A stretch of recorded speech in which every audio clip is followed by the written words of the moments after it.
The decade has came and went.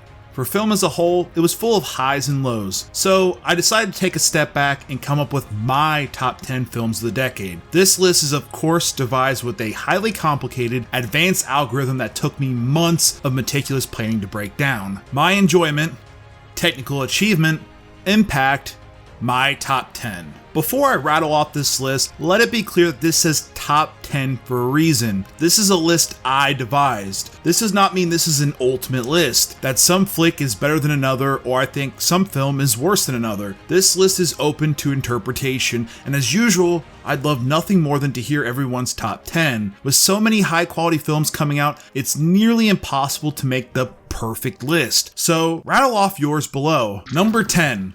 The Town. The Town is a crime thriller that came out in 2010 that was both directed and starring Ben Affleck. It received high critical praise, made a modest amount worldwide despite a slim budget, and Jeremy Renner was nominated for Best Supporting Actor. At 124 minutes, The Town is a lean flick that effortlessly glides through without meandering or wasting time. It is well shot, well acted, in a lot of ways overlooked. Renner's performance as the out-of-control gem is a career highlight.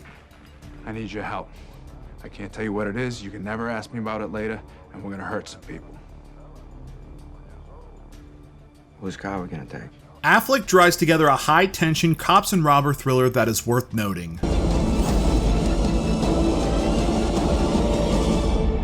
I'll see you again, this side or the other.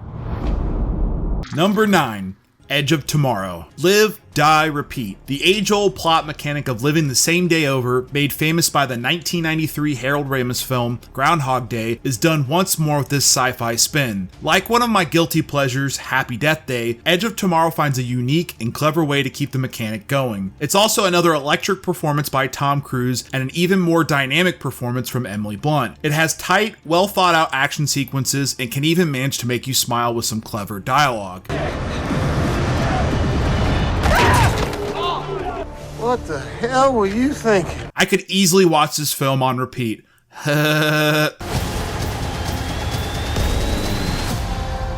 Number 8. Mad Max. George Miller's quasi-reboot of his famed 80s post-apocalyptic series is filmmaking at its finest. Miller went out of his way to create an over-the-top action spectacle that does absolute wonders on the eyes. It is also one of the few films to perfectly subvert expectations. Tom Hardy, who plays the role of Max, is almost backseat to Charlize Theron's Furiosa. Thankfully, Furiosa is an absolute scene stealer and is a fresh, well-done female heroine. Also, Guitar Guy is awesome. Hey, what's your name?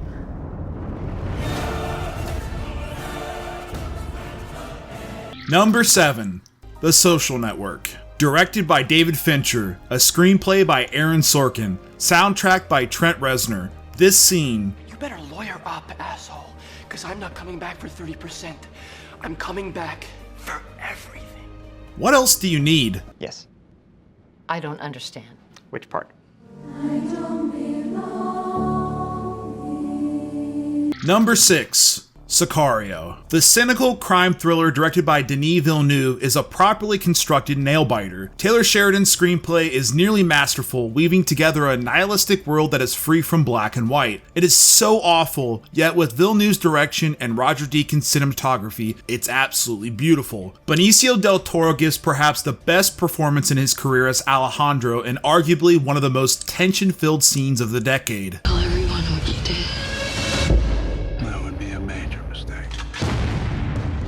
Number 5. Once Upon a Time in Hollywood. Quentin Tarantino's love letter to Hollywood is a beautiful piece of moving art. It is everything Tarantino's good at and everything he might not be, but it's presented in perhaps the most constrained manner of his career. Furthermore, the film is powered by 2 fantastic performances by Leonardo DiCaprio and Brad Pitt. You're Rick fucking Dalton. Don't you forget it. Tarantino manages to take our knowledge of history and trick us, making for one hell of a unique experience. In this town, that can all change like that. Hey! You're Rick fucking Dalton. Don't you forget it. Number 4. Mission Impossible Fallout. The biggest reach on my list, by far. Mission Impossible Fallout might be my most watched film of the decade. Christopher McQuarrie carried the torch for the film, both writing, directing, and producing arguably the best action film of the decade. It is relentlessly entertaining with well-constructed action sequences with impressive stunts. Each action sequence, and part to majority of the actors actually doing it, creates an intangible element that makes it feel more real than it is, which further makes the action more daring, more immersive, and just that much more fun. This is peak Tom Cruise, and I absolutely adore it. Henry Cavill makes for a pretty entertaining villain. This series just keeps getting better and better, with Fallout arguably being the best.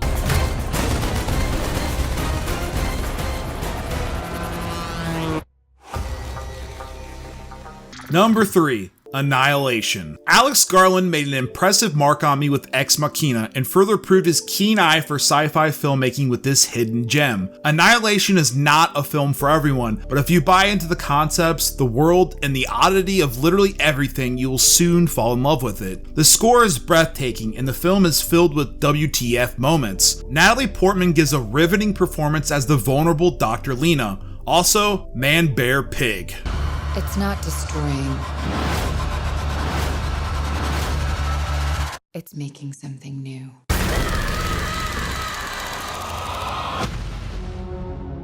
Number 2. Inception. Christopher Nolan's mind-bending sci-fi epic is an iconic piece of filmmaking. Whether it be the revolving hallway scene or the pulse-pounding music, he carefully constructed a mind-bending film for the ages. Once more, Leonardo DiCaprio spearheads an impressive cast with one hell of a script that balances layers, characters, and action sequences ever so carefully. The climax of the film crescendos into a pulse-pounding, time-bending, multi-reality, multi-set piece, eye-watering epic. This might go down as Nolan's masterpiece, and I'm all for it.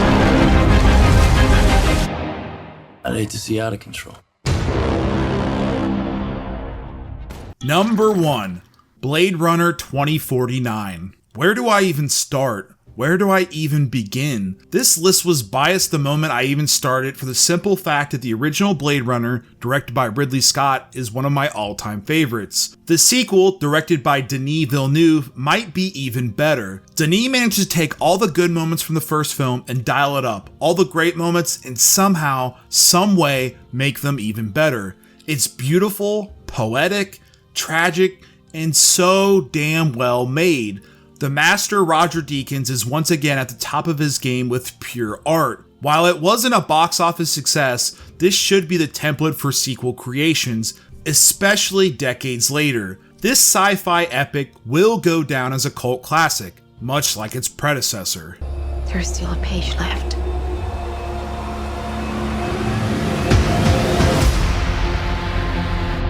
So, that's my top 10 for the decade. A decade full of films. It is so hard, so hard to pick something. So feel free to let me know in the comments what your top 10 is, or if that's too much, just let me know your top 5. As usual, thanks so much for watching, and thanks for supporting the channel. Be sure to leave a comment and upvote and subscribe. I'll see you all in the next video.